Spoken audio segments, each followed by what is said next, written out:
एक और लफ्ज नहीं, और इस घर में इसकी वही इज्जत है। ड्रामा सीरियल आपा शमीम के आने वाले एपिसोड में आप लोग देखेंगे। अब दोस्तों ये ड्रामा कुछ ही एपिसोड के साथ अपने इख्तिताम को पहुंचने वाला है, क्योंकि फ़िलहाल तो जो कुछ कशफ के साथ हो रहा है उसकी बद्दुआ बहुत जल्द शमीम और नसीम को बर्बाद करने वाली है। और अब्दुल बारी जो कि अपनी बहनों के झांसे में पूरी तरह से फंस चुका है, और फिलहाल तो वो अपनी बहनों की बातों पर यकीन करने लगा है, क्योंकि कशफ एक सीधी सादी लड़की थी, उससे बर्दाश्त नहीं हो पाया, इसलिए उसके जज्बात उससे कंट्रोल ना हो पाए और उसने अब्दुल बारी के सामने उसकी बहनों के साथ ऊंची आवाज़ में बात कर ली। अब्दुल बारी को यह सब कुछ देखने के बाद उसे यही लगा कि कशफ बहुत बदतमीज़ बन चुकी है, और हसद तो कशफ करती है मेरी बहनों से। लेकिन दोस्तों असल हकीकत तो ये है कि नसीम और शमीम बिल्कुल भी नहीं चाहती कि अब्दुल बारी और कशफ एक दूसरे के साथ रहें, लेकिन हमेशा दूसरों को अलग करने का नतीजा इस तरह करने से इंसान को खुद अपनी ज़िंदगी में ही सज़ा मिल जाती है। और अब जिस तरह इस ड्रामे के कुछ ही एपिसोड बचे हैं, अब आप लोग ये देखेंगे नसीम और शमीम का अंजाम बहुत बुरा होगा,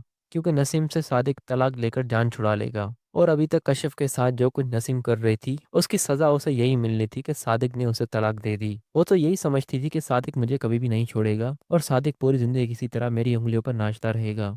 लेकिन इस बार सादिक ने बहुत ही समझदारी का मुजाहरा करके और इस बार बहुत अच्छा फैसला किया नसीम को तलाक देकर। और सिर्फ नसीम को तलाक ही नहीं देगा, बल्कि अपनी बेटी भी अपने कब्जे में कर लेगा, और नसीम आखिर में खाली हाथ रह जाएगी, उसके पास कुछ भी नहीं बचेगा। ये सब कुछ आप लोग आने वाले एपिसोड में देखेंगे।